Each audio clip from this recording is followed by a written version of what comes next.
You're listening to the What in the Smut podcast with Elle and Kay. Welcome to What in the Smut podcast, where the books are horny and so are we. I'm Elle. I'm Kay, and today we have a very special guest with us. Nik the Forge Bear. I love it. I love it so much. We are so excited that you're here with us today. We can't wait to see what your thoughts are on today's book. Is this where I have to give you the designated growl like you Yep, did start it require off. one? Okay, we got to get a good in there. Just roll one in order to set the tone. I think that Absolutely, worked. absolutely. It's a breathing exercise for everybody. There we go. Perfect. Perfect. Yeah, I'm sure it'll be a breathing exercise for some of our listeners. I have to ask, what went on this week in the Smutverse? So this week, Apple became the latest big tech company to be sued for using pirated books to train its AI model, Apple Intelligence. We all know the drill by now, and perhaps the only surprising thing about this latest lawsuit, to me at least, was learning that Apple's still trying to do AI. Aw. It's adorable. That's okay. You can pretend like you're part of the crew by also shelling out millions for misusing copyrighted works. Elle hates Apple, in case you can't tell. Get out of my Listen, face, Tim Cook. It's okay. We're just all going to sit here patiently watching the AI bros slowly melt down. It's great. Elsewhere in the Smutverse, an article by Kitty Drake in the Financial Times reported that overall attendance at British hockey games has increased by 75% since 2010, with 45% of all attendees in 2025 being women. This story, titled How Romance Readers Found British Ice Hockey, credits the increase to the rise of hockey romance novels. Now, according to The Skim, the Elite Ice Hockey League, which is the British NHL, responded to the article by calling it absurd and inaccurate, which is kind of shitty. Like, you may not like it, but this is the power of smut. Listen, I'm a hockey girly since well before I started reading hockey romance. And this was just a nice little reminder for me to look into buying tickets to the Boy Aquarium for this year, for this season, because that is quite possibly one of my favorite things that has come out of social media in terms of hockey, is calling it the Boy Aquarium. Really is. Because it's accurate. You know those pads are multi-use. It makes for the good cushioning. But they're Just in so case. stinky. Oh my God. Yeah. This ice hockey fantasy has been brought to you by Febreze. Febreze. just spray it everywhere beforehand. Speaking of the power of smut, let's talk about a book that made me question just how fast one can crochet when true love is on the line. Okay? This week, we read Corny by Sabrina Cross, and the synopsis says, a true love spell gone wrong, a demon fairy godmother, her very soul on the line. Can Clover still find true love, or is she destined to face the flames alone? Content considerations in the synopsis say Corny is a paranormal romance that involves women on stuffed animal action. This story is very weird and not for everyone. That's fair. Listen, some of us like it a little bit more plush. It just happens, okay? We've got preferences. What do they say? A little more cushion for the pushing? There you go. It's the snuggle factor afterwards. This is going to be an episode for sure, for sure. So where does this one fall on the smut scale rating? Nik, are you familiar with our smut scale? I've heard, and I'm going to tell you right now, this is part of every episode where I get super excited to see exactly where you take this. So let me know, where are we ranking it today? My personal opinion is that this falls very firmly at level 1. It's a code put blue it at a balls for me 2. because of the stuffed animal? No, I mean, the scene on the beach Yeah. gives it more to than... There is a sense of danger to the scene on the beach because you're so very close to sand, getting in That's- places it doesn't belong. point. So, and let's face it, like if we're getting inevitably, spoiler alert, into demon girlfriend space, like what that tail do? You know what I'm saying? Like, Actually, So, Nik, do you want to read our trigger warnings for us? why, I would love to read the trigger warnings for you to everyone who looked at an inanimate object and said, yeah, I could fuck that. You inspire and terrify me every day. I feel that. So, our trigger warnings for today are graphic sex, sex with a stuffed toy. Haven't we all been there? Cursed objects, dead grandmother mentioned, your mental health matters, and while it's probably already in question for picking this book up, I still want you to take care of yourself. Aww, that's Sabrina an author who Cross cares, is a guys. sweetheart. Do you love more and more Sabrina. authors are putting that type of thing in their books, and I can appreciate it. Yeah. You got to That's give great. little warnings because, I mean, like you've encountered some of these where you're just like, why does it say horseplay? What's going down? Yep. What's happening exactly? Why does it say horseplay? And then why are we encountering a Clydesdale-sized horse? No, thank Yeah. you.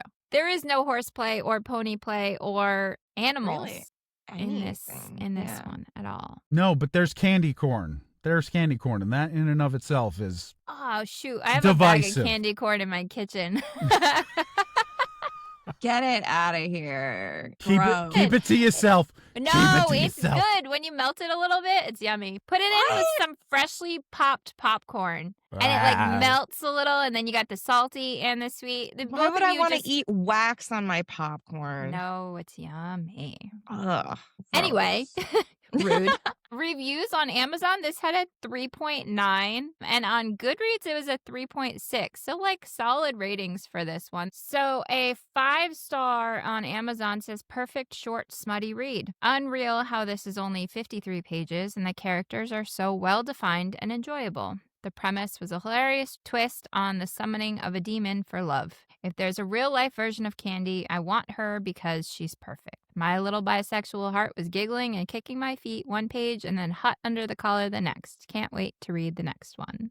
A 4-star says a hot candy corn. At a yard sale, you and your friends find an old trunk with spell books and additional materials like crochet hooks, which you decide to use for a ritual from that book to attract partners into your lives, but end up summoning Who a hasn't demon been there?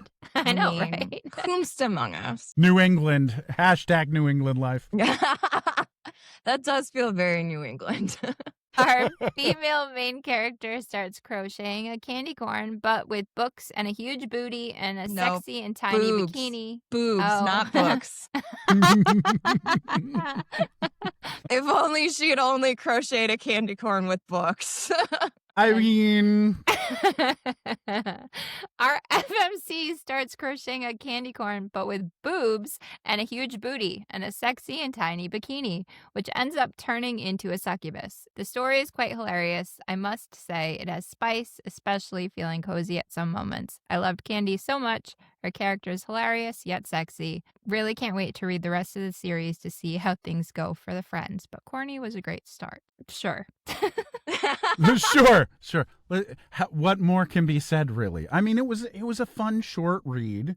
Yeah. And, you guys were like, oh, it's F for F. I was like, excellent. Yeah. Because more F for F Yeah. needs to happen It's so in a funny positive that way. this, go figure, that the book that we get you to come talk about with us is a female book. Like, make Well, it make sense. honestly, well, I will make it make sense then. Since we have F for F in this, I think that every single straight male should be assigned a lesbian auntie to teach the ways early on. I had one Ooh. as a fan of the written word more than the video hub. I can be honest and say it all happens up in the mind, guys, and take notes. Because what's the worst that could possibly happen from learning from a good piece of F for F? Am I right? You are Technique. so right. Technique is important. M for F is like, we know what's going to inevitably happen. There's going to be penis. It's going to happen. It's inevitably. We know what to do with it. It's A to B to C. There it is. A to B to come. That's how it goes, guys. I was going to say, what's the C, but okay. Aha, there it is. Blowjob come. A, B, C. That's how that, yeah. But I think a lot can be learned from two vulva-owning individuals who are like, we're going to make sure that both of us get out of this experience going, yep, we could definitely do that again. So, right? Yeah. Maybe I'm crazy. Maybe I'm I'm crazy. not. a proponent of men reading romance novels just as a service to the world. I agree. Talk about something hotter than being in a situationship, a relationship, whatever ship you want to be in, so long it's not a pirate ship, and being able to be like, hey, did you think that book was hot? Can I read it next? Can we book club the next one? Come on. Yeah. Come right. on. That's the dream. That's every Literally girl's the dream. And there are too few men that are willing to do it. True. I'm working on it. I'm working on it slowly. If I talk about hockey enough and sneak in cunnilingus instructions, Yeah, you guys see the Bruins game? Talk more about football. It's the football bros that really need a little work. Oh, she's right. So a 3-star from Goodreads says, I read this. I don't regret it. Cackled many times. It is exactly what it sounds like. I could have written this review. I mean, there were some parts of this book that definitely were corny. Okay. Oh, okay. wow. Well, But, have we filled the dad joke quota for the episode? Listen, I'm a mom, okay? Wow. Finally, a 5-star from Goodreads says, I didn't think smut with a crochet slutty candy corn was what I needed, but it absolutely is. This was great. I'm so excited to read future books in this series.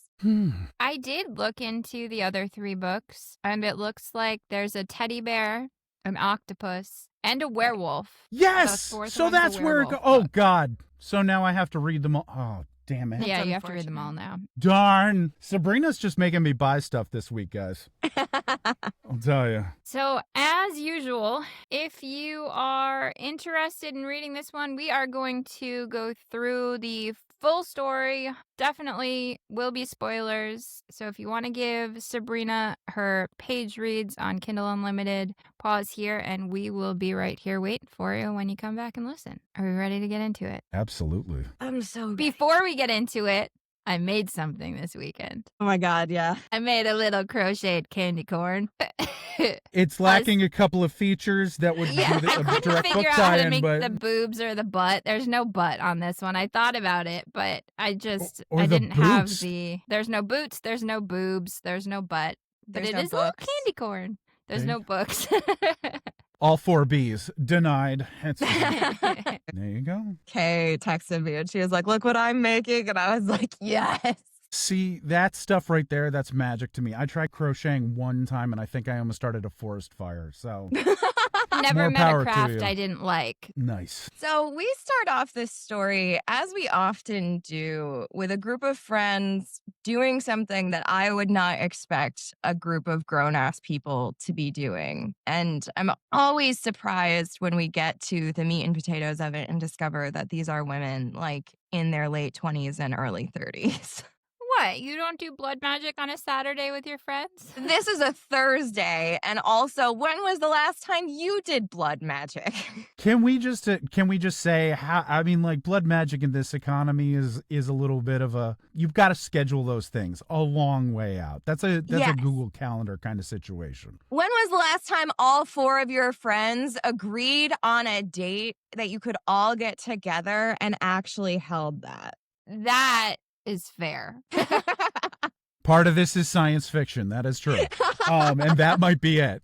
We coordinated schedules. How? Black magic. That makes sense. Yeah, that's fair. So we have 4 friends here who will each get their own books at some point, but our main character is Clover. Then we have Fern, who is the 26-year-old virgin, which seems cruel for her friends to make fun of her for. We have Violet, who is single and coming up on her 30th birthday and making it everyone else's problem. And then we have Jasmine, who's a single mom and just is in the process of finalizing her divorce. So quite an array of friends who are all rather unlucky in love. And Violet is an instigator here, and it's all her fault. I'm going to blame her. Well, they did call her a villainess. True. I have a problem with the names.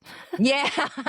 How does a group of 4 friends all have herbal Plant. names, if you will? Yeah. Fern isn't purple.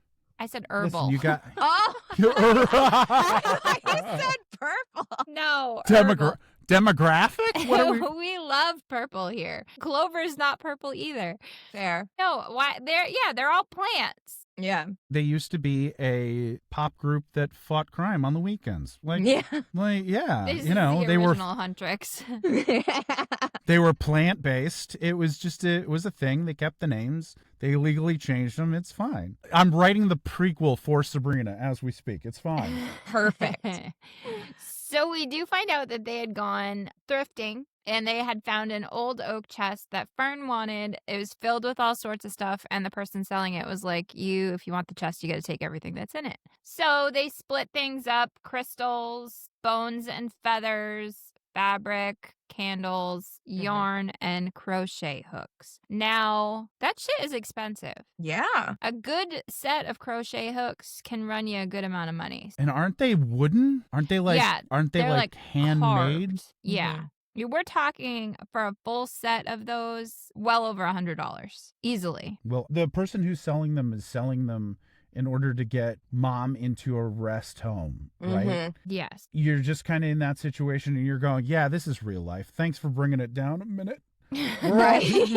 The economy is economying. There was a lot Yeah, of just- it felt too real. Like the nursing too close to home. home. Yeah, which cost an arm, a leg, and a firstborn child to get her into. And then I think this description of their friends could describe my friend group, like even in the last couple of years. I mean, it makes you want to read all 4 of the books because Yeah. you're like, you can almost see yourself in one of these 4. Yeah. You've got archetypes for days that kind of present themselves and you go, yeah, I have real life friends who are parallel to these characters. So yeah. And then Yeah. you hope to God you're not that one character that you didn't like the most. You're like, wait, hold on. How do I fit into this? Oh no. Is it me? Is it me? Am I the problem? Maybe. Almost assuredly. I just accept that I will forever be the problem. It's okay. That's when the problems become friends together and do podcasts.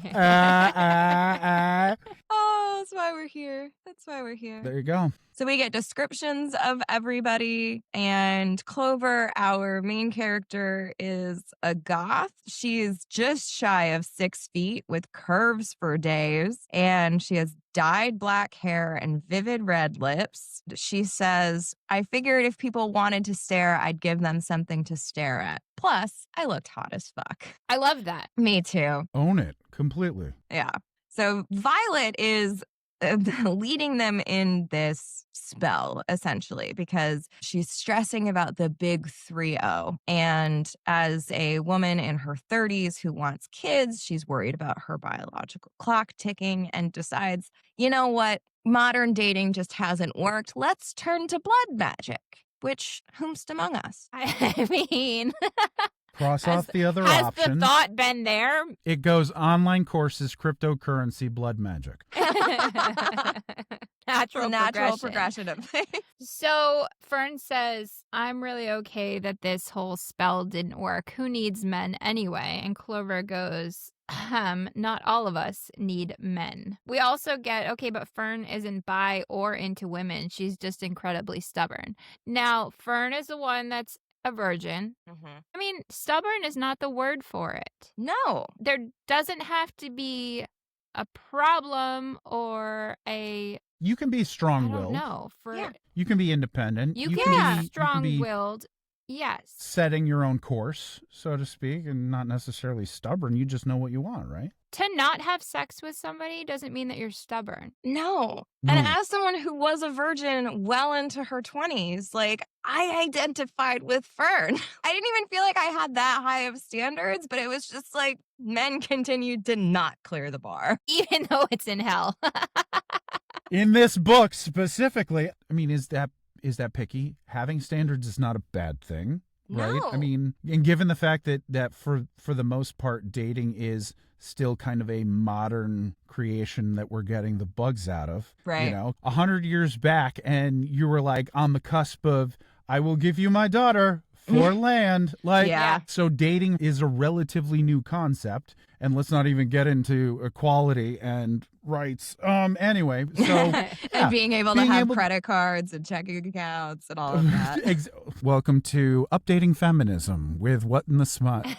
That's, so being picky, but there's a negative connotation with the term, and we got to get rid of it. Yeah. Having standards, being picky, even stubborn, I apply it as a positive. I am stubborn, but I am stubborn in the ways that enable me to be me, right? So, Or like I am that. stubborn because I know what I want, I know what I deserve, and I don't want to just let anybody come and take it. Yeah. I know what I want, I know what I deserve, and I can afford the toys until somebody else comes along. Hey! Absolutely. This is kind of what the friend group has landed on here also, because Jasmine says it's called having standards, Violet. Maybe if you tried having some, you wouldn't be trying to use the dark arts to get yourself a boyfriend.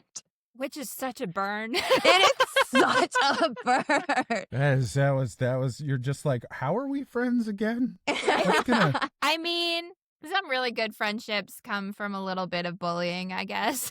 Well, this is the mark of a good friendship, that someone can be like, hey, you know you have shit taste in men. That's why all of us have access to your dating profiles and vet all of your dates, because you're so bad at picking them. Also, it's kind of that, have you ever gone to the supermarket hungry thing?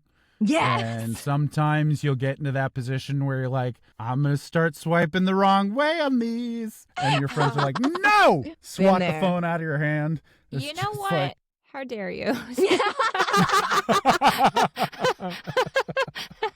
Okay, so before Kay and Nik get into a fight, Clover is in the midst of making her current work in progress, which is the perhaps titular character, the hooker candy corn. The thing was about 2 feet tall with black hooker boots and ass that any woman would envy, and tits for days. She'd emphasized its features with a black thong and a triangle bikini top. So we find out that this is what Clover does for a living. She sells crochet patterns and makes crochet stuffies, especially grown-up themed items. She's most well known for her pocket rocket, which is a penis, but Lord knows you can't use that word on social media, and boob Preach. pillows. You can't? Oops. Penis, vagina. We could be here all day. So Clover settles down with a glass of wine and turns on one of her favorite horror movies when her friends leave. And she falls asleep to her favorite horror movie, which is absolutely wild to me. How? Okay. No. I don't like horror movies to begin with, so I was curious if I was just like in the minority here, but I mean, I could fall asleep to like Hocus Pocus. I wouldn't call that a horror movie. No, me neither, but No. that's Okay. about as scary as I like to go. I always have to rebuff. I always get through the horror movie and then I'm like, this is where we turn on Lilo and Stitch with the sound off in order to just set my mind at ease. Perfect. I was just intrigued because, again, we've got a friend who is building their own small business, crocheting, has very impressive talents, magical talents in and of themselves. And then the magic happened. And I love the fact that it's theater of the mind. You have that theater of the mind jump where you're like, what went down in that room? Yeah, So, because they don't that was describe the fantastic. ritual at all. No. And now I'm wondering if Sabrina has the ritual figured out, but is just like teasing all of us for like future sequels. So I'm down. Yeah. But there's just a great balance between these friends and being able to get into the magic aspects. And then there's a part of this we're going to get into in a second where I was just completely and utterly taken aback because I'm like, okay, anthropomorphizing a crocheted item, I'm down. But the lack of a mouth, Yeah. Yeah. There's no facial features, which we have had a problem with in the past couple of weeks with Headless Horseman. We did get a couple of references of like, she doesn't have a face, but I can tell she's smirking, which Elle really hated in riding the Headless Horseman. Yeah, I did not like it in riding the Headless Horseman. So let's meet Candy because we'll get into Candy. it. But Clover jerks awake as she falls off of the couch, and she is inspecting the bruise that is forming on her hip from this tumble, and pulls up the side of her skirt, and then puts it back down and hears a voice say, "You should pull that back up. I was enjoying the view." Which, hello, what? I would spiral. I would wonder if this was a sitcom co-starring a slutty psychic candy corn. I mean, I would wonder if it was a man because I don't think I've ever been objectified so immediately by a woman before. No, I have. There is a bridge. There's a bridge that can be easily crossed. That's fair. So she turns around, and the only thing on the couch is the candy corn stuffy that she finished earlier that night. And it goes, "Yeah, that's right. The voice was coming from the candy corn. My stuffed candy corn hooker was talking to me. I'm clearly dreaming or hallucinating. Yeah, I'm hallucinating." And the candy corn goes, "No, you're not hallucinating or dreaming." Okay. So No. we've got a psychic candy corn hooker. Can we just determine that slutty candy corn is like a great non-gender specific, like honorific or term of endearment? You slutty little candy corn. Yeah, like. But neither one of you like candy corn. True.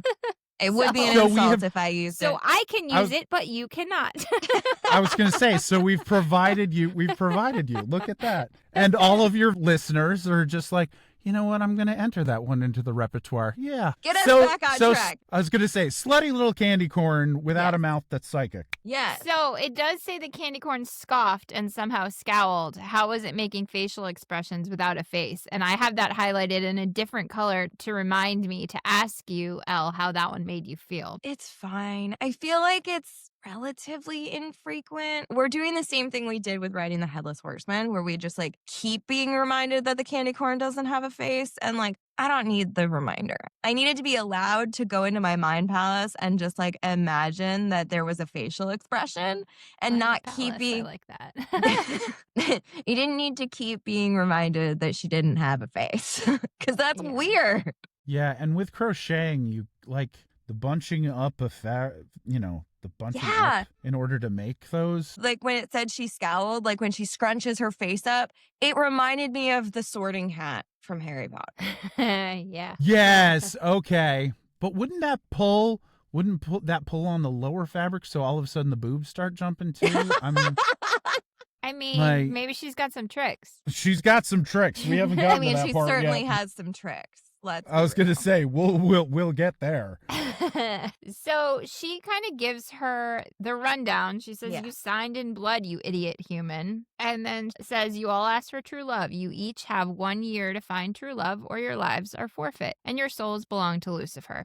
And to make things extra fun, each of you will be assigned a demon to help things along. Think of me as your personal fairy godmother." We all need that fairy godparent. Hook us up. Where do we sign up for this one? This is an interesting twist too, because I don't think in the history of fairy godmother tales, Cinderella has hooked up with the fairy godmother. An excellent point. This is true. So we've got a demon named Calaxis, right? Mm-hmm. Who goes by Candy because you gotta fit the outfit. What's it called again, Elle? Nominative determinism. There you go. Well, thank you for assigning me homework. This is one of my favorite fun facts. Nominative determinism is the name for when your name basically determines what you do or what your profession is. There is an inordinate number of dentists who are dentists. Interesting. The dentist. Yes. Wow. And other I things got like that. You should look it up. It's so funny to me. So what you're saying is we all need to look out for Neil Cunnilingus. stand in my way. Yes, that is exactly what I'm saying. And Neil, what do? I can't say in public, but you know. It's especially good because he kneels for. Okay. Anyway. Wow. Very well done. Very well done. Okay. So, Candy the succubus. She apparently was delighted to learn she would be getting to spend all of her time helping Clover find true love. And somehow, with no explanation, she drinks coffee like a trucker. Which doesn't make sense to me. Like, Who drinks that much coffee in a day? Who does it? like curse like a trucker, I've heard. I've never heard someone say drink coffee like a trucker. First of all, there's that trucker stop coffee at 2:00 in the morning that also doubles as axle grease. Yeah, I was going to say nothing quite hits like trucker coffee. And will clean engine parts for you. Okay, so apparently I'm in the minority here. You are in the minority. Okay. But there's that mental, I'm sorry because I didn't lose the narrative on this one, but I had to chuckle quite a bit and put it down because I just had this Muppet-like image of Candy making the cup hover and then just throwing the liquid at the surface of the candy corn like repeatedly. Oh my God. Yes. Like just how Cookie Monster splashing. eats his cookies? Yes. Just blah blah blah blah blah. But you have to appreciate, you're getting the best situation here. Because you got a demon assigned for a year who's going to feed off of you and your sexual energy, right? Which very obviously is like, you're like, yes. And then starts providing like little anecdotes and tidbits of science about how sexual pleasure is good for you. And you're like, how do I argue with that? The psychic candy corn is telling me that my orgasms are helpful. Mm-hmm. Where am I? I mean, perhaps it's going to be Nik with the TED Talks this week. A part of every single episode I wait for to just spring at me out of nowhere. I'm like, ooh, information. Listen, it's edutainment. This is edutainment, and we are pornfessionals. It's fine. I love it so much. We love to learn new things. Yes. Whether Absolutely. that's how platypuses lactate or how pony play works. It's true. I learned both of those things in 2 weeks, one right after the other. So it turns out that the reason why Clover has a demon helper and none of her friends have one yet is because Clover hasn't made them their vessels. But a little unfair. I mean, She's got to do a lot more work than everyone else. well, also, she's, as we know, she's a small business owner, right? She's doing this. She's so you doing got to work cut for into free. your workload. Yes. And then friends who have unreasonable requests. That's what I was going to say. Also, friends got to pick the vessels. Mm-hmm. Clover did not. But it did say, like, as she was making it, she was really excited and it was making her, like, giddy to be making this. So, This is a perfect opportunity to judge your friends silently because you're like, oh, you want a 7-foot werewolf plush. I see how it is. Oh, an octopus. Okay. yeah. So she's kind of conversing with Candy about this. And she's like, why would you be incentivized to help me find my true love? Like, won't Lucifer be mad if you don't bring my soul back to him? And Candy's like, what's one puny human soul? He'd hardly notice, to be honest. And Candy says, yeah, I would avoid dating apps if I were you. They're good old Lucy's brainchild and designed to torture humans. And I was like, correct. Facts. yeah, Straight facts. truth. See, and I haven't been on the apps in close to 10 years. And so my understanding is that they've only gotten worse. Don't dust them off. I don't plan to. It's like that tome you keep chained to the shelf. You're just like, I'm not doing this. Mm-mm. Yeah. And Lucifer owning them, you're like, well, I mean, does he really need a budget or is he just doing it for the love of the game, right? Like, I understand that your job is human souls and damnation, but like, at what point are you just doing it because you're like, I really love what I do? You know, that's the dream, to just truly love your job and have it not feel like work. Maybe we could all learn something from Lucifer. From Lucifer. From the devil. Maybe it was all about the life lessons we learned from the devil all along. A lot of religious people just turned off the podcast. I don't think too many of them were listening to To begin it. We didn't lose him at Slutty Candy Corn, but we lost him at definitely fucking a lost him at the doorknob. devil.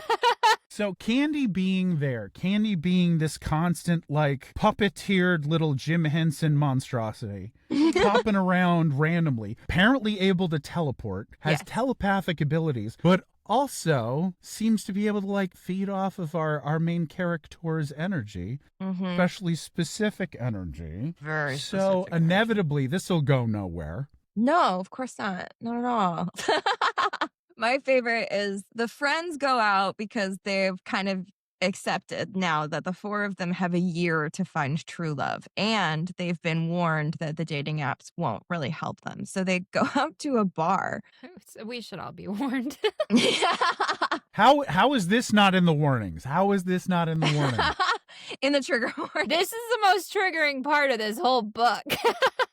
Meet random person. This will go fantastically. They go out to a bar, and it says the bar was one of those places that couldn't decide if it was a family restaurant or a proper bar and fell into this awkward in-between area. We were sharing a Wow. bloomin' onion and jalapeno poppers and had a pitcher of questionable margaritas. They're at Outback. Yeah. I was going to say, somewhere very close by, there's shrimp on the barbie. It's fine. But any place, any family restaurant that has a bar where you could potentially pick up somebody for the fucking, you gotta say to yourself, how did she not come back from her date and Candy be like, oh, you went there? Yeah, that's Lucy's too. He just owns those. True. Here's the thing. Here's what I got stuck on. The friends are talking about how Candy mentioned that Clover has to create the vessels for the other three. For their demons. So Clover now has to make a life-sized werewolf, a giant teddy bear, and a giant octopus. Yeah. And How are long they does that anatomically take correct? to make? This took me several hours. Right. I'm not very good, but it took me a long time to make this. Are we implying that there's some kind of magic in the hooks that she got? Maybe they're like a multitasker where it's like magic wand, crochet hook all at the same time and it bends time somehow. I don't know. I'm stretching here, but like That would yeah. make me feel better. Well, I mean, for her to have made a small business where she's making any kind of money to live off of, She must She be makes- very speedy. yeah, she does make the Mm. patterns, and those probably are what's making her the majority of her money, because I went to like an art festival over the weekend, and something that would have taken me 6 hours to make was selling for like $25. You're not making a ton of money for the Labor. work that's going into it. Yeah. I mean, and is it that artisanal 10,000 hours thing, you know, the Malcolm Gladwell thing where it's like the more you put into it, the faster you get at it. So Yeah. maybe technique, style, and speed are the things that like accumulate. Honestly, crocheting is magic to me, so I got no clue. I'm Same. out. Candy does say, you know, I've been here for almost 3 weeks and you haven't orgasmed once in that time. We can't skip over this.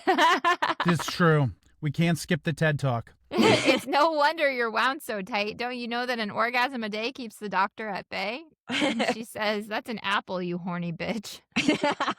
But she didn't say she was an incorrect horny bitch. Yeah. That's true. She does say, I was well aware of how long it had been since my last orgasm, but there was no way I was going to jill off with Candy in the audience. And the demon never left me alone long enough to get anywhere. I did not like Jill off, No. personally. Her writing here, talking about anatomical interaction, talking about how she treats herself, talking about how taking care of oneself oftentimes is the most rewarding because you know exactly what works. Like, Yeah. that was all great. That was fantastic. But just that jilling off, I'm like, it feels like Reddit and I'm not okay with it.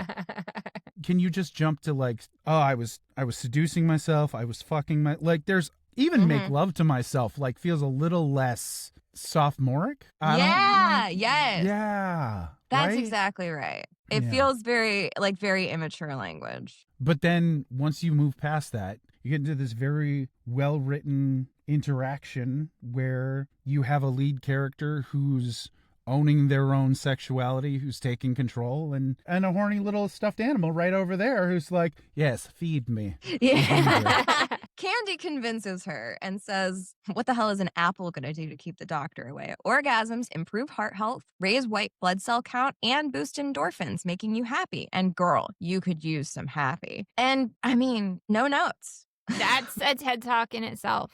Yeah. I was going to say, didn't even break out the projector for that PowerPoint presentation. Boom. I did find this very, very interesting.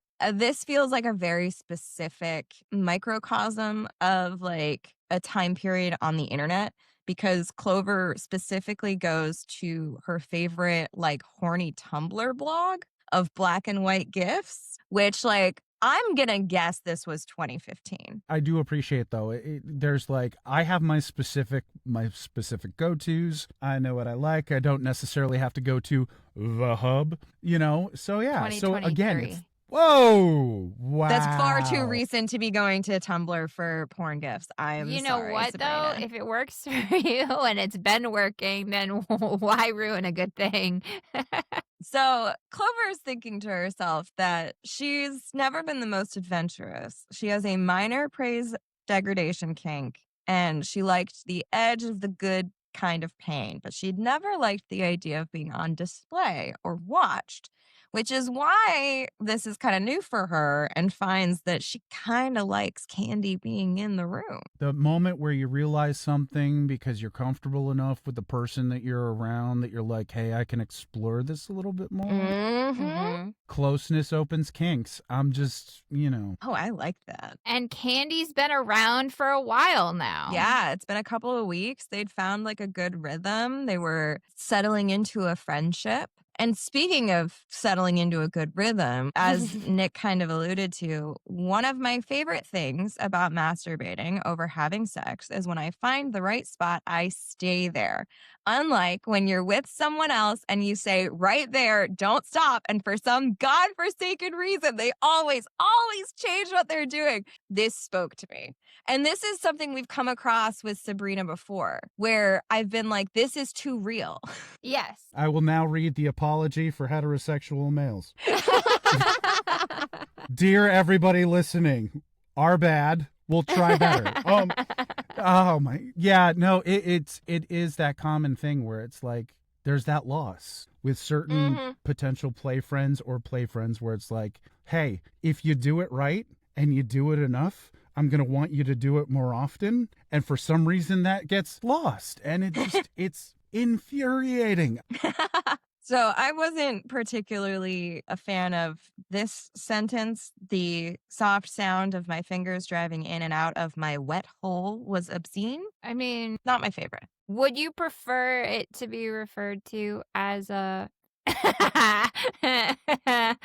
Does what she was already it? Wait, matter? She It already doesn't knows matter. whatever I'm going to say is a no. Is it As it the C word? Is No. it the- I was no. going to say the referring to the sound as a pot of mac and cheese. Oh, fuck you. Oh, the mac and cheese sounds. Hey, listen, I have friends in the industry who have survived based on the mac and cheese making, I'll have you know. Like All right. ASMR?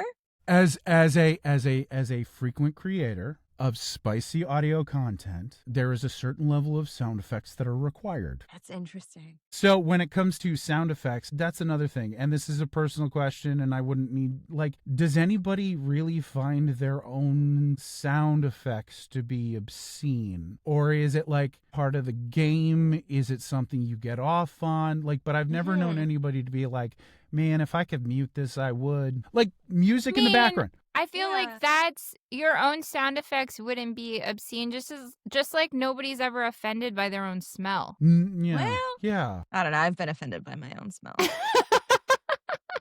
On the day to day. Some of us depression girlies. No, it's the after boxing moment where I'm like, I put on deodorant, but I'm not enough. And I'm like, I'm just going to walk this outfit straight into the shower. Yeah. Mm-hmm. Yeah. So I understand that. So, getting back on track, Clover does get there, and she can't bite back the sound as she comes with a moan, and she can hear Candy moaning along with her. And then when she turns around, the candy corn demon is gone. And for some reason, I cannot explain, I feel very alone. And you're like, it's because you caught feelings, bitch. Like, Yeah. Also, was a conversation about aftercare had? Yes. That's a good point. Maybe somebody needed some of those cuddles that have been taking place before now. So right? true. Also, how weird can it be to put on your first show for somebody, right? Yeah. You have your first exhibitionist experience instead of being like the person being like, God, that was the fucking sexiest thing I've ever seen. Oh my God, you're amazing. Oh, the way you play with yourself turned me on. They're just gone. Like, Yeah. how Right. Yeah. I how didn't even hard think would that about hit? that. You know? That would fuck me up. You got to imagine at some point you've gained a rapport. This is the individual who kind of like pushed you to have this experience. The experience was super hot for you. And then you'll talk over coffee tomorrow? Like, Talking about this right now is like triggering. it's, man, babe, that was really good. Throws the towel at you and walks out the door. And then ghosts you the next day. There it is. Again, I'm being triggered right now. This has been brought to you by Lucifer Morningstar's online dating sites. They're all of them. Okay, so here's where we get the date. Yes. And it was not at the bar. It was not at No. that family bar. It was a meet cute at the coffee shop over a mixed up coffee order with Calvin. Mm-hmm. And they had a date planned for that night. Yes. And she says to Candy, I haven't had a date with a man in 5 years. Now, does this mean that she had had dates with women in the past 5 years? I think later on we're going to get a mention of an ex-girlfriend, and like that was like 2.5 years ago. As somebody who you're sitting down and dating somebody who dates whichever gender they're attracted to, there's certain notes that you're like, am I going to be as good at oral as this other person? Like you start making the comparative notes. You know what I'm Yeah. saying? Mm-hmm. Like, I'm going to have to up my toy game. Like, Could make you feel a little inadequate. there are some guys who would be very uncomfortable being like, oh yeah, I haven't dated a guy in like 2 years. Had this one girlfriend though, Olivia, Mhm. let me tell you, like, That's a good question then to ask as a male. I mean, I guess it's all subjective, but like you're saying that a man would be a little bit put off by the fact when I question, like most men, they're like, oh, have you ever been with a woman? Those are not the same men that get turned off. ooh, I'm giving away. No, okay, here goes. Give us all Here the goes. male secrets. Go. We're going to dish. Are you ready? Okay. If a guy is asking you if you've ever been with a woman, that is not so much looking for information about whether or not you have been satisfied by a woman. That is them wondering whether or not you would be willing to do other things with women with them.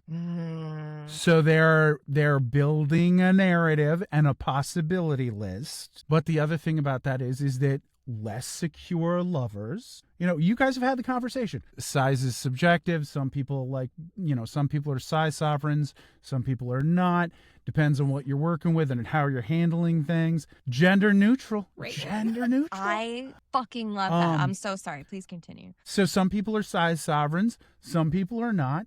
You have the ability to have what you want and hopefully get what you need from the other people who are interacting with you in a sexual fashion. Insecure men are looking for things, already kind of like combating the preconceived notion that you're looking for 14 inches, hard and ready to go for like 3 hours. They're already combating that because that's the common narrative. But now they're also like, oh, but I know that if said individual has been with a woman, then very obviously that woman knows their way around a labia far better than I do, and I can't compete with some of the toys that get broken out. As a guy who is both an instigator and an educator, I tell every single guy who asks me a question, I say, toys are your friends. Mm-hmm. They are here to assist. It's not a matter of size comparison. It is a matter of sensation and interaction. Because again, you can use toys whenever you want to, but having a guy hold the toy, use it for you, is cranking that experience up, right? 100%. And then being able to also interact with a human being that you're attracted to who has the physical features that you're attracted to only enhances that as well. So Yeah, the toy can't kiss you back. Exactly. So it can become, very easy to have the pseudo threesome that you've always wanted to have in a safe environment, because you got one toy with a suction cup and the one guy who's like, yeah, I'm comfortable doing this. It's a real litmus test when it comes to men and their sexual knowledge and how to interact with people, because you're combating a lot of very bad information and a lot of very bad narratives and a lot of performative sex. I compare the video porn sites to professional wrestling. It's just a lot of performative stuff that looks really good. That's you know what I mean? so funny. It's scripted. So guys have to read more F for F. Guys have to see that perspective. Guys need to be able to take that on as knowledge and consider it hot. There's a disconnect from the intellectual part of sexuality and the physical part of sexuality, and we need to bridge that gap. It's 2025. People are saying we got flying cars. It's time to connect the brain and the dick. It's time to do it. I'm sorry. I'm sorry. That's what we're trying to do, because from week to week, like, we're trying to get rid of the taboo of all of it and have these kinds of conversations, and have the conversations about, like, the nitty-gritty of it all, where it's like, it's not just the professional wrestling. Sex is messy, and sex is funny sometimes, and sex can be whatever you make of it. So that's a really nice way to put it, actually. So Calvin is the unfortunate interaction Yes. Yeah. at the meet cute. They are having a grand old time. Okay, so I felt personally attacked. I was rooting for a meet cute. I was rooting for meet cute, but also, see, Clover and I approach things very differently, I think. Because it says we jokingly decided not to get coffee, and we're meeting at a local pub with the idea we could get drinks, and if it didn't suck, we could grab some dinner while we were there. It was practical and logical, and, quote, a part of me absolutely hated all of the idea. Why? Why is it bad to be practical and logical? Oh, because you liked the whole idea. Is that why it bothered you so much? Not in this economy. No. Mm-mm. And, like, what's wrong with a man who thinks ahead and says if it doesn't suck, we could get dinner also? That's fine. Secretly in my heart of hearts, I was rooting for this interaction, because I was like, Bud, prove us all wrong. Like, earn some points for the dick owners. Just cover a base. No, man. Failed. Yeah. She was like, maybe he wasn't always so Boy Scout prepared and logical about everything. Or maybe those traits would balance my admittedly freewheeling ways. Like, I don't want to date this woman. She sounds chaotic. I mean, we both like a plan. So. Yeah, especially on a first date. Yes. Having, like, things locked in on first date situation is proving that you're not the creeper who is like, we should share a cab back to my place. It'll be great. Yeah.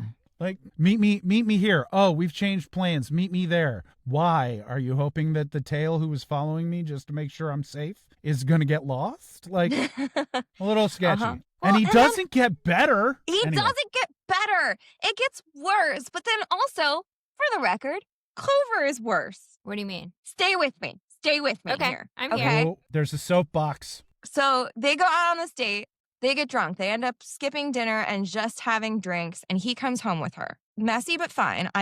This is whatever. They get in to the house, and Clover is kind of having a thought that many a person has had, which is, I am horny. This partner isn't really proving his skill or their skill in this moment. Yeah. And, like, am I horny enough that I am going to go through with this? Anyway, I've been there. I'm not going to speak for everybody, but I've been there. Yeah. And Candy, who's in her head, and apparently also in Calvin's head, intervenes and essentially knocks this fucker out. Like, he drops like a marionette whose strings have been cut. And Candy is like, that man was planning on using you and never calling again. He's got a wife and 2 kids and a damned dog. And even if he wasn't the worst sort of asshole, Who the hell gets a woman drunk and takes advantage of her? Creeps. That's who.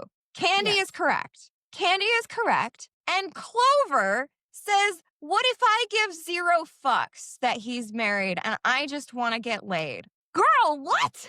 This is a messy bitch. Yes, it is. And she had me with all of it except the what if I don't care that he's married? Like, the only reason she knows that he's married is because Candy knew what was in his head or whatever. So, like, that's on the man, but as soon as you do know, that's on you. Right. Like, and given how Candy reacted, I have to assume that this isn't like an open relationship situation where his wife is okay with it.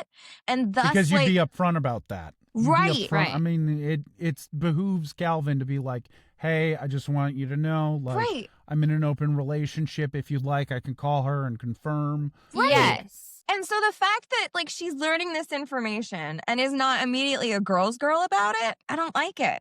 No, it's a good point. And I think that whole he's married with kids piece was to try to make him look like an asshole, when in reality, they both were using each other for the same thing. What got me was when she's still trying to decide whether or not she's going to sleep with him, she says, Calvin wasn't a particularly good kisser. She's making a whole lot of compromises. Yes. And that tends to be the way. If you're gonna lower your standards, they're gonna fuck you over. But I mean, like, okay, so Calvin, very obviously an asshole. I mean, the bad kissing thing in and of itself, like, should be done. The second I've ended you relationships for less.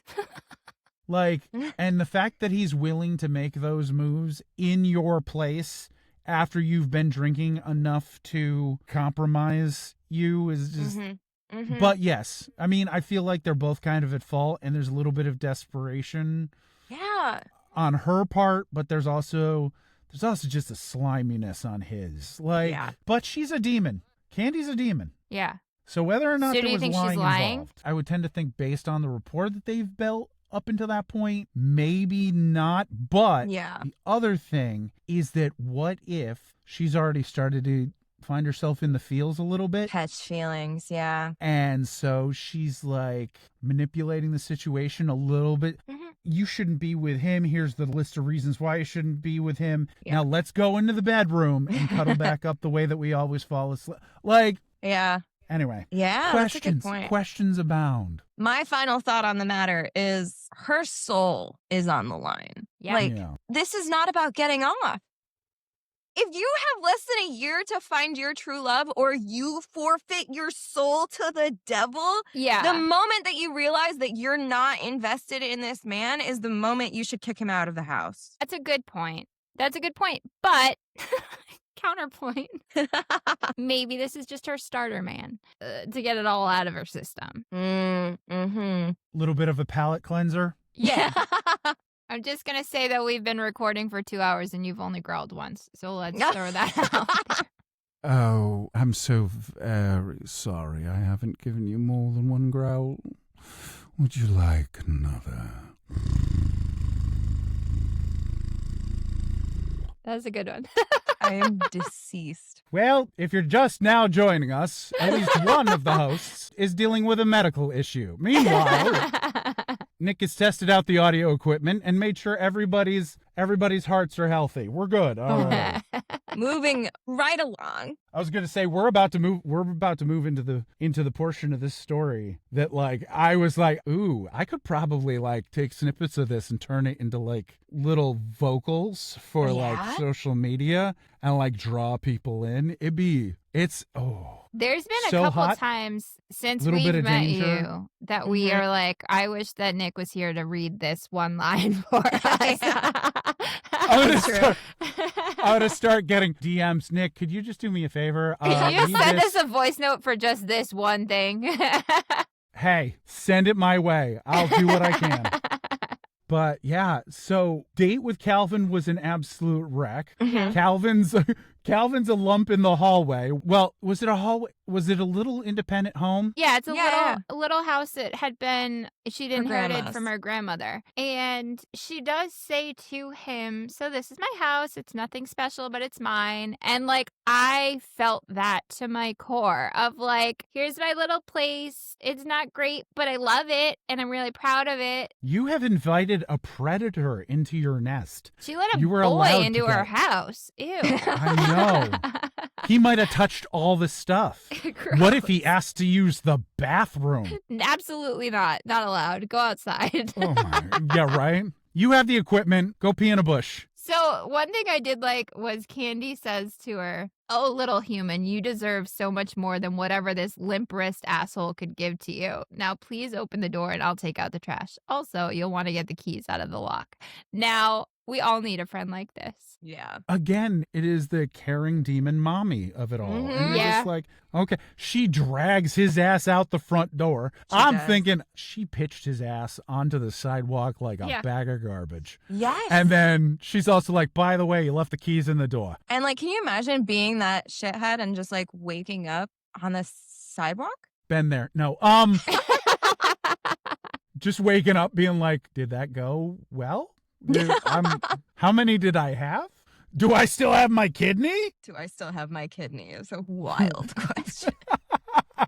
But yeah, you have that real essence of care being Mhm. provided by a character who is one, farcical to look at, and two, imposing in a metaphysical way. Yeah. But it's just like, hey, he wasn't good for you. I'm going to get rid of him. Make sure to take your keys out of the door because you left him in the door. That's everything. That's like, Yeah. we're picking out China patterns. Let's do this. So shuffled off that douche canoe, moved in, locked the doors, decided to start cleaning up, and then she gives her a reason to be like, hey, maybe I've been going about this the wrong way. Yeah. Tell us about it, Nick. Well, after getting settled in and falling asleep, our lead, our very empowered main character, starts imagining having this wonderful fantasy about being on a beach. And everybody's had that dream. You're in that zen place. It's a sunny day. Obviously, the weather is perfect. The coastline is perfect. There is nobody there. Kind of the, no humans beach day. We all wish for them. And is in the bathing suit that she has crocheted for Candy. So Yes. this is that psychic turnabout is fair play of it all. Because it's like, I am barely concealed, but has a moment of, hey, here's my cellulite. Here's my stretch marks.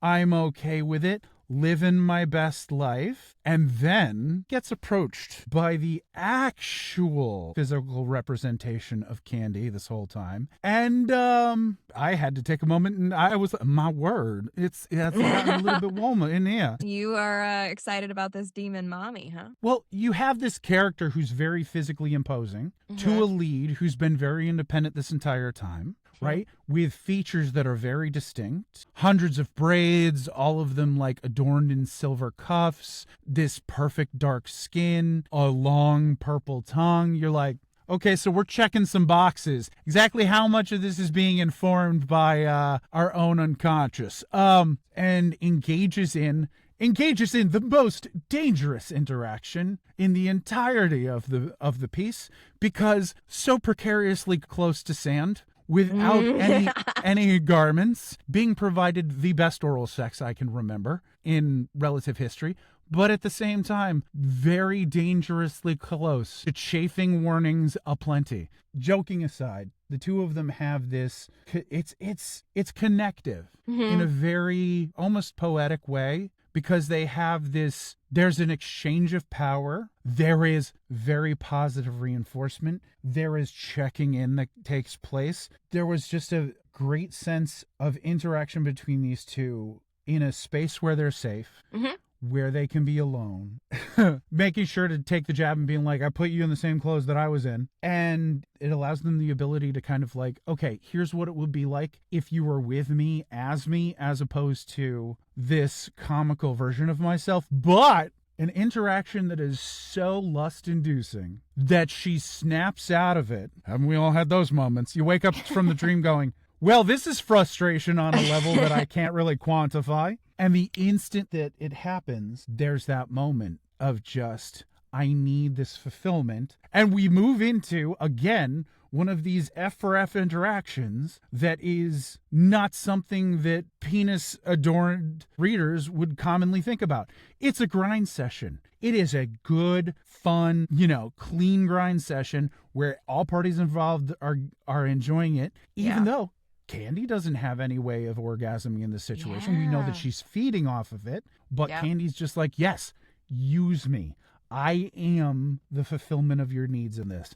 It's that perfect representation of what can be offered when you think of yourself as the instrument of a lover's fulfillment, as opposed to just being like, I brought it with me, it's attached to my body, It was hot. It was hot. We do talk a lot about how, oftentimes these smutty books should not be used as an instruction manual. However, this scene, straight men should read. And I think you're right about it not being educational. Obviously, again, it's performative. An author has put all of the pieces in place so that they would fall in place specifically this way. Mm-hmm. Yes. Right? But at the same time, you can get inklings. This would be a really good time for somebody to Google the word grinding and find out exactly the percentage of people who can have orgasms based solely on performing that. There's a whole sector of sex toys just for that. Oh, yeah. And a subsect where they're all just like, yes, I am grinding on a monster's face. Yeah. Right. So Candy is very much in this interaction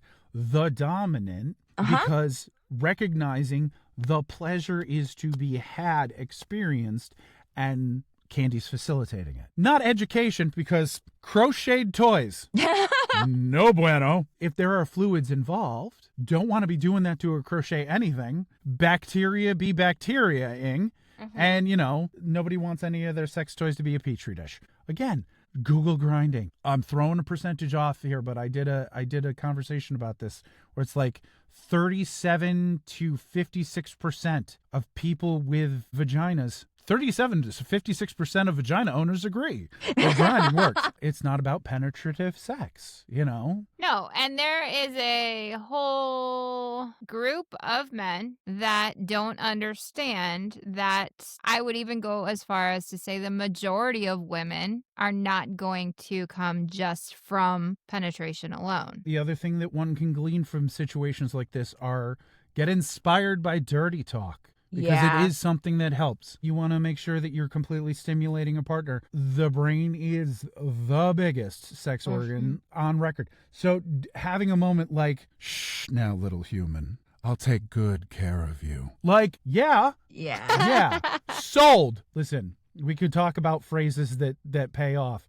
Taking good care of you, it's one of those big ones. Use your words, another hit, classic. You have that little bit of a switch because once they do go to the physical plane, Candy's able to be instructive and still dominating, but use me. Like, I am your plaything. Use me to satisfy your needs is a dominant statement to submissive and kind of proves the point that, hey, are the doms in charge or the subs in charge? Who's running the show, right? So we don't hear anything about worrying about sound she's making. Right? Like we've abandoned that narrative because we're with somebody who appreciates, with somebody who sees us, who knows what we're into.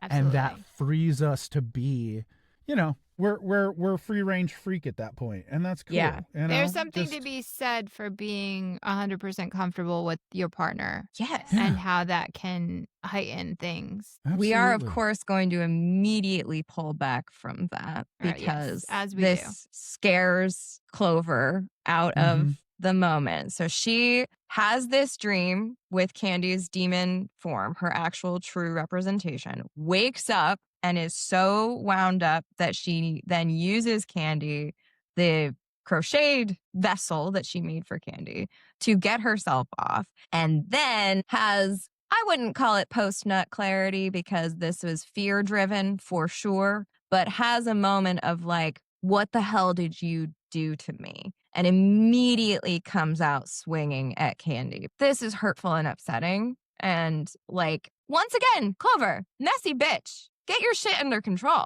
You get everything that you want out of this interaction with Candy, and then accuse her of manipulating you when she had your best interest in mind? I don't think so. Well, again, though, she did use her powers. Yeah, it was what Clover ultimately wanted. And begged for. And begged for, yes. But she did use her succubus powers to pull her into that dream, to show her her actual form, to do all of these intimate things with her when they had not gotten to any point like that really before, and then essentially to pull her out of it before she comes. And then make her do the rest of it on her own. I don't think that was Candy's fault. I think Clover pulled herself out of it personally. I mean, again, we've all had that dream where you're like so into it, and then the second you're like snapped awake, you're like, fuck.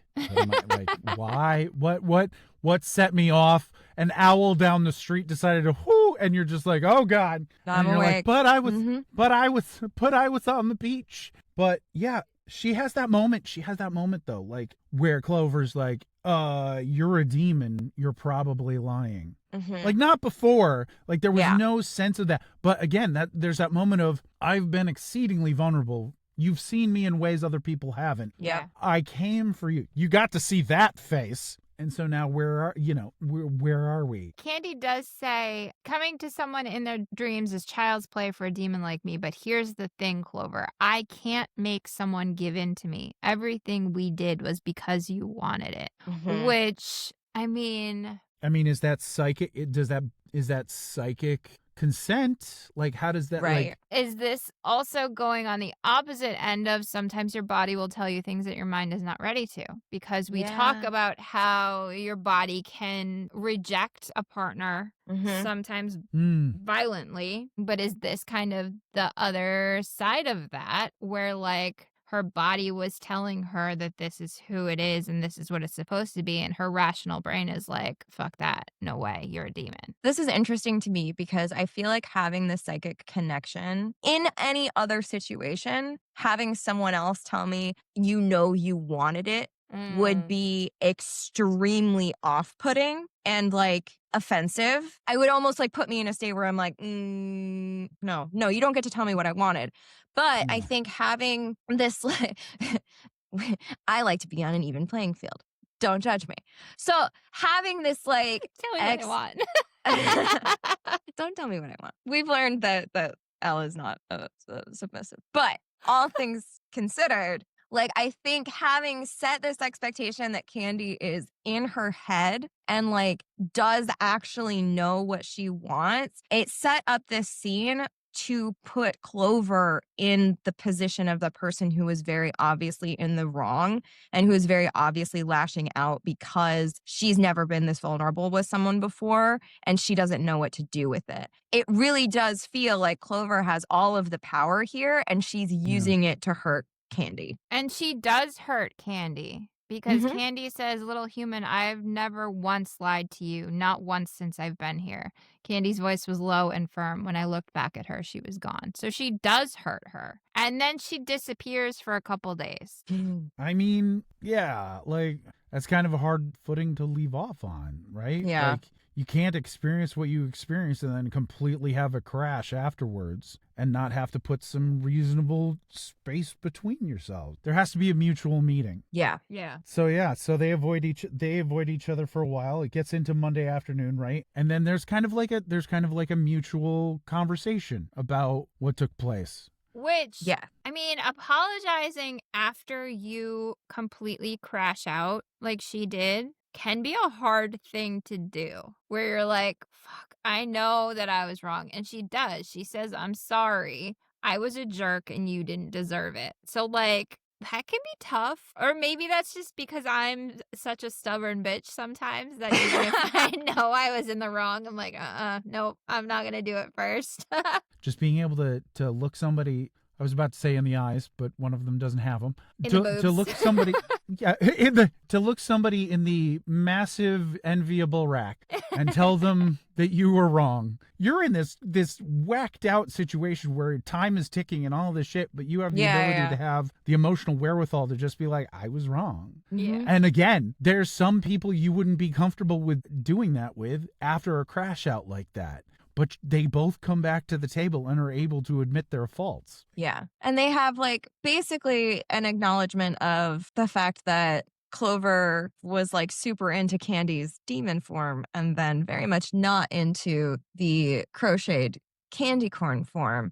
And Clover says, you were right. You didn't do anything to me that I didn't ask for and wouldn't ask for again if given the chance. You were also right that it was bullshit for me to be okay with your demon form and not the puppet I put you into. That was cruel and small of me. Forgive me. And Candy says, I forgive you. And I can't exactly blame you for not liking this comedic form. Honestly, Clover, what were you thinking? That it would be funny. And it was until it was possessed by a succubus. I don't know if you somehow managed to miss this, but I make my career on being more than a little ridiculous with yarn. Same. Not yarn, but just being more than a little ridiculous. Same. True. But then she says, oh, little human, we're laying on a pile of multicolored penises. It was really hard to miss. But again, some of that vulnerability can come with laughter. Mm-hmm. That's almost cathartic in some ways to be able to have a deep, vulnerable conversation and then be able to kind of break the tension with like, yeah, we're laying on a pile of penises right now. I get it. Like, it's funny. You'd hope being an immortal succubus that there would be a little bit of like personal growth that had taken place over the eons. That you're like, yeah, you know what? I've done a little bit of therapy. Oddly enough, therapists in hell. Who would have thought it? Candy's solution, like Candy's evolution in their development is also commendable because don't know where Candy gets the money from, but she starts shopping on Amazon. She orders toys. You know what? Maybe Lucifer gave her a little, what do they call it when you get like a daily stipend? I guess a daily per diem. stipend. A per diem, yeah. She gets handed the Bitcoin card. Just go, you know. Here you go. We know crypto is a currency. In I was hell, about for to say, sure, we didn't cover that, but that's truth. Yeah. People who have conversations about cryptocurrency or demons. Moving on. Anyway, so yeah, the toys start showing up. And it's the line, don't worry, we'll start small. We're going to work We're you going to up. work up to it. And that's great. That's the correct order to do things. Yes. 2 Coke cans. No, this is not a starting platform. No. We start off with the roll of dimes. You start off disappointed, and then we work up to the Coke cans. Okay. Wow. We don't I'm have to learning be so size much. sovereigns about it. I'm learning. Oh, there we go. Listen, I'm not a size queen, but a roll of dimes is a disappointment to anybody, okay? Unless it's vibrating and curved in the right direction. Absolutely. That was another thing. Was Candy mentions the hooking the fingers, and it's like take notes, guys, take notes. Seriously. Go from 12 to 6 and then go from 12 to 6 to 12. See exactly what hits the best. Anyway.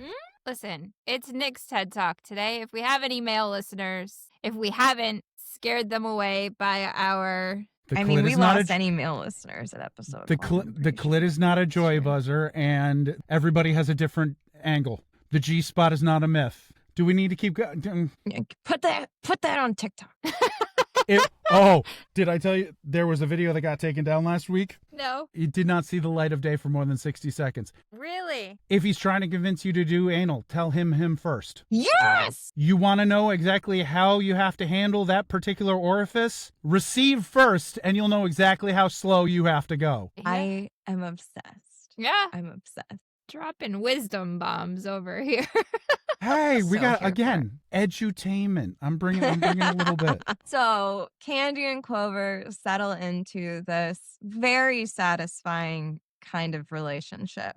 It says, the only issue I have with my new normal is that I only have 11 months to find my true love or Satan would claim my soul. I was having such a good time with Candy. I had no interest in going out and finding someone else. And so she goes out on yet another date and she's like, nope, this one's a bust. And she finds Candy sitting on the bed and says, what if it would have been my true love and I would have brought her home with me? Ha ha. But Candy doesn't say anything. And obviously as the reader, you're like, oh no, something is very wrong here. I don't know. I was in that state. Clover's continuing, like not realizing that something is very wrong here. And she says, look, I know it sucks, but we both agreed that I have to keep trying to find my true love or I'm going to end up in hell. And neither of us want that. Like, you know how much I'd rather be here with you.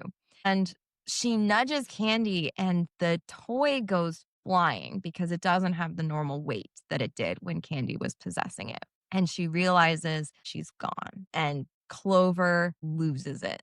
Like, calls her friend Violet and she's like, I need your help. I just got home from my date and the stuffy's empty. Candy's gone. I don't know how to get her back.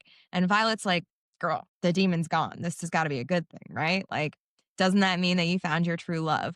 And Clover screams into the phone, Candy was my true love. And she admitted it before she admitted it because she said, what if I brought her home with me? Yeah. Yeah, you have that moment of panic. And so what does Clover do? Clover does the one metaphysical thing that everybody can do. She asks to speak with the manager.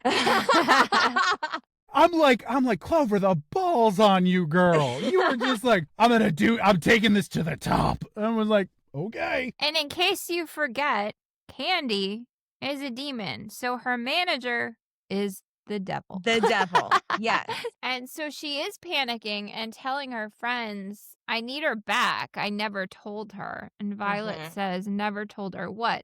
Meanwhile, they are all together again because they're about to summon the devil. Is everybody there? I thought it was just Violet. I mean, she's setting up a summoning circle. You can't have a summoning circle with only two people. That's a lie. Without a coven? I was going to say, I think, listen, if there's one thing that Hocus Pocus has taught me, it is that you need at least enough people three. to make a relative circle. True. We'll just assume that the whole crew is there. So she says that she never told her that she loved her, and now she's gone, and she'll never know. And Violet's like, do you know how crazy you sound right now? Good friend, but also, Violet, roll the fuck up. We've got a devil to summon. Yes. Yeah, right? Also, she had said she still had 11 months. So, okay, let's say another month had gone by. It's been 2 months now, and you're about to summon the devil because you essentially got ghosted by a demon. Yeah. How do you burn? Can't exactly burn somebody in effigy on social media when they're in hell. I can't even tell you about my last ex. Ugh. Here's all that's left of her, and it's the candy corn boots. All right. So Violet does show up, and we'll assume that the rest of the crew comes also. They bring the book. They practice safe blood magic by making a salt circle to ensure that the devil can't attack them. It's very important. Safety is king, kids. Always use protection. Yeah. So the air inside the circle began to shimmer like hot air over a parking lot on a hot day. Slowly, a man shimmered into existence. He started as the hazy outline of a ghost and slowly solidified to a towering black man with coal black eyes wearing a well-tailored black suit. She says, it would have been sexy as hell had A, the air not been simmering with barely restrained violence, and B, I didn't know I was staring at the actual devil. I had this fan cast shit the second I heard this. I can't wait to see the dueling fan cast. Well, one, credit where credit's due. He better be well tailored. Oh my God, yes. If you're making all that dating app money, then you better be dressing, sir. Okay? Also, he should have made a better entrance. Just saying. You don't think he should have shimmered into existence? A little more dramatic. But I'm thinking, like, what's the quarterly budget look like? I mean, you got to weigh these things out. Because we all know that the devil is a capitalist. Oh, God, yes. Profits were down, but I still got my $50 billion bonus. Forced tongue and all. So the devil pops in, and Clover does not miss a goddamn beat. She's no, like, she does not. Listen, we're going to have a talk. You have to credit cojones where cojones are present. Are on display, you know? yeah, for sure. Yeah. Girl strapped in. She was just like, I'm going to tell you exactly how this is going. Give me back my candy. Yep. And he says, Calaxis is back where she belongs. Her job has been completed. She failed to procure your soul. And Clover's like, she may not have claimed my soul, but she has my heart. Our bargain was to find my true love, right? Well, I found her, and it's candy. You have to give her back, or you've reneged on your bargain. But also, you're talking to the devil. He is But a I feel like- businessman at heart. I was gonna He knows say- better I was than gonna to break say- a contract. You know the amount of lawyers on that payroll? Like, Yeah. there's stipulations. There was a verbal agreement signed in blood and legally binding in 16 states. So he can't get all grouchy about it and start swinging because he's Nope. salt circle bound. So gotta talk it out, bud. Not fun when you're the head of the debate team and then you end up facing off against somebody who's just as good. Ouch. Ooh, it hurts. Hurts a little. That feels like a personal story. So many anecdotes. So many anecdotes. So the devil makes it seem like her pleas have fallen on deaf ears because he says, I don't take demands from mere humans. Do not call me again. And he disappears. And she is devastated. She sends Violet home and she's laying on the couch turning on one of Candy's favorite baking shows. And then she hears a voice. I can't believe you're watching this without me. However, it does say a low, smoky voice. So can we get Oh, that from sorry. Nik, please? You're so right. I can't believe you're watching this without me.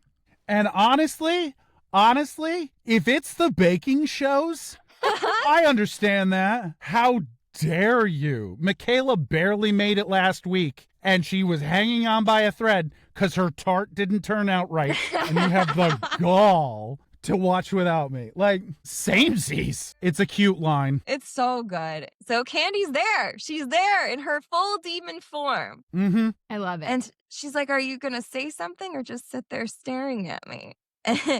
And Clover says, how? Like, it's the first question, which, like, I agree. And it becomes a matter of the legal. You made a deal with Lucifer. You kept the deal with Lucifer. He didn't know that he was going to end up losing an employee, but there it is. Here's the thing, though. We talked about this with Jack's head, too. The highwayman robber and the devil, they always keep their promises, despite the fact that what they're doing is not so great morally. They always keep their promises. Yeah. Listen, honor amongst thieves is a thing for a reason. That's what I was And looking for. in Yeah. several biblical contexts, the devil has never really been the guy who's like, oh, I'm going to lie about this shit or make it up as I go along. I mean, usually It's that's far God.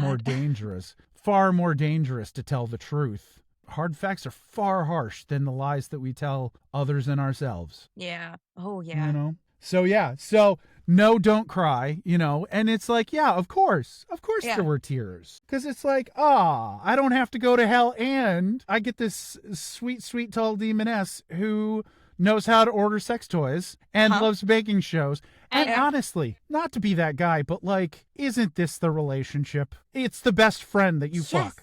Like, Honestly, it is making every woman, again, wish that, She didn't love men. wish that sexuality was a choice. Yeah. but it is. It's the friendship where you fuck. Mm-hmm. You sit on the couch in whatever raggedy ass anything you feel like wearing because it's the most comfortable piece of thing that you own. Yep. And why am I not sexier in the raggedy ass thing than I am in the lingerie? I don't have to do this instead of that because this person sees me for me. It's so good. It's perfect. It is. And she damn near held her hair back when she was getting over being drunk with Calvin True. back there. Yeah. True. And like, again, who doesn't want somebody who doesn't judge you for leaning over the toilet, holds your hair back, rubs your back, and goes, oh, honey, it's okay. Yeah. And then you get to bone that person later. Like, After you brush your teeth. after- Yeah. that Uh-huh. there's satanic deal breaker right there. Yeah. There are limits, too. There are limits. So we do have a destination because this is a smutty book. So we are going to get one more smutty scene here before we close out. And I will say there were two details here that were very specific, one of which I didn't like and one of which I liked very much. So I'll be curious to hear your thoughts. Detail number 1 is that Clover finally gets into Candy's shirt and discovers that her breasts are large with large nipples, but they seem to lack areolas. Why? Why? Why? Yeah. I didn't That's need this detail. But all body types are worthy of love. Sure. It was a choice. It was a Yeah. narrative choice. It was. It's an odd narrative choice I agree. because the nipple no areola thing is a little bit like, it's not off-putting, but at the same time, it's like, what is the anatomical reason? She's a demon. Does she like, we could go really deep in the woods on this We could. one where it's like, does she reproduce? You know what? Milking the platypus. Anyway. No. No, you're so right, though, because if I remember correctly, when a woman is pregnant, your areolas get darker so that the baby can see them and find them. It would make sense that a succubus's nipples are only there for sexual pleasure and would not have any of the True. features required for procreation. I'm sorry. It's one of those lines that's just kind of like a speed bump. Yeah. You're just like, what? What? It's the hitch. You just stop for a second and go, why? What? But you may have scienced it. You may have scienced the shit out of that one. I did my best. She always does. But she does say every part of Candy was perfect to me. So perhaps that's it was the first physical thing other than just her face and body in clothes that she encountered for there to be something that's unusual other Maybe, than yeah. the fact that she's just, a demon. We can go with that. Mine's not quite as scientific. It's a speed bump. It's a speed bump, but one that very quickly does not. I mean, they dial it up straight after that. Which gets me to my second detail, which I very much liked, which is that Candy has a forked tongue. We're here for it. Benefits. It's a feature, not a bug. Correct. Yeah, but again, and it's this simplistic nature of the language. More, right? I panted, pushing the top of her dress down, right? I don't just have power in your dreams. Her grin was feral as she lowered me back onto the coffee table. Better be a stable coffee table. I was I've thinking known some that. pretty rickety Especially coffee because tables. these are not small women. Like Clover's 5'9" and Candy's taller than she is. So you gotta hope it's one of those artisanal pieces that you picked up at another tag sale. Yeah.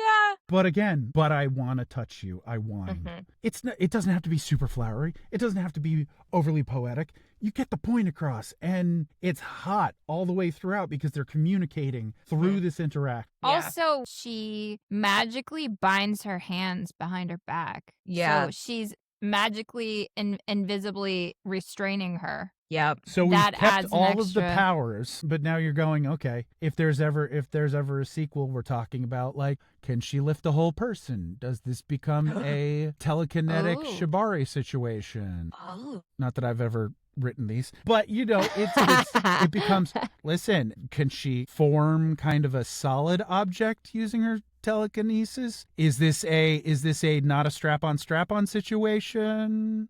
Like, there's a lot of possible. Listen, again, Oh. Clover made out like a fucking bandit because Yeah, she everything is on the table now.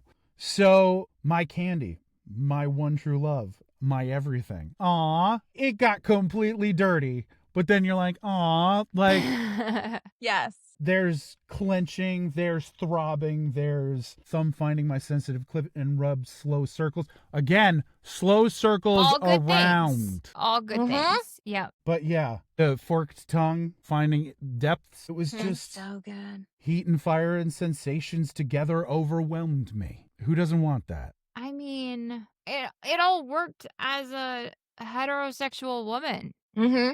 Like, Yeah. It worked as a heterosexual male. Like, just switch out the plumbing, but yeah, you got it. exactly. Yes. So we do get an epilogue, We do get an epilogue. and they only had 1 year to find their true love. So it is not 1 year later, Elle. Nope. And she's not pregnant. So And she's I'm not on pregnant. board. It's always 1 year. And she's always pregnant. Or he. We just read one recently where.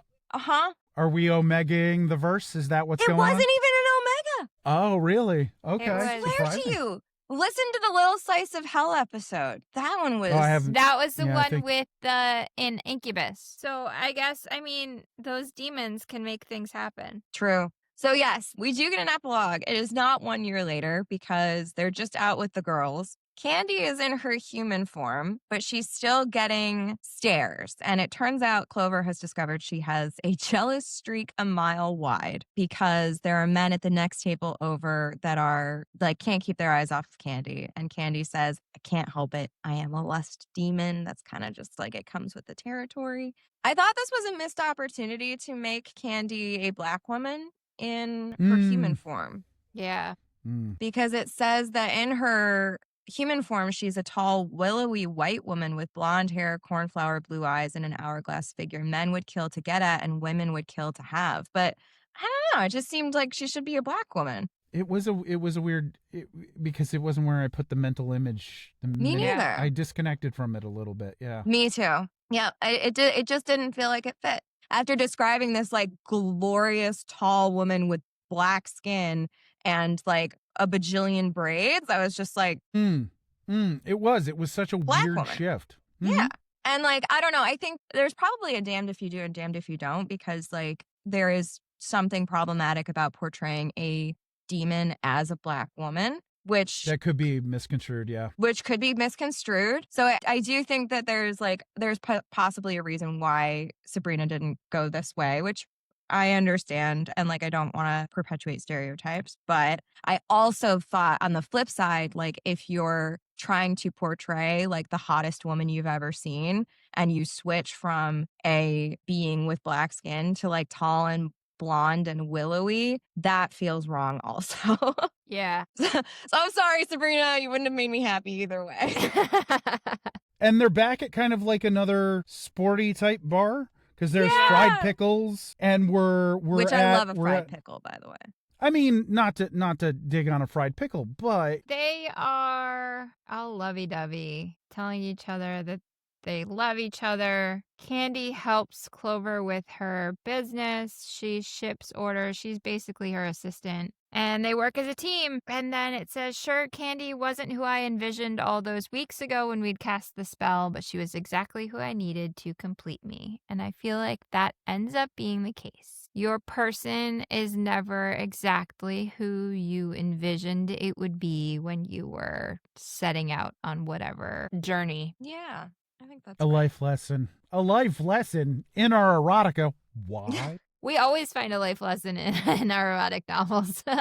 It's true. We do. This is also where we end. And so now I Mhm. must pose the question, how do you rate this one? I'm going to go with a 3 for this 'Kay. one. I mean, talking about it, I did connect with the main character in a lot of ways. I don't know. I feel like I wanted more, though. It's Yeah. just something's missing. I'm not sure what it is. But yeah, I think a 3. Nick, how about you? I'm gonna end up at a 3 or a 3.5, somewhere in that ballpark between 3 and 4 too, because it was a fun short read. There's that desire for more. I mean, there could have been a little bit more of a build. I enjoyed the characters. There were, like you said, there were a couple of speed bumps in there where it just kind of like disconnected you. But for the most part, it was the Halloween Candy read. It was just fun. It was tasty. It was good. It was what it was, and I enjoyed it. Yeah, I agree. What about you? I think I'm also at 3.5.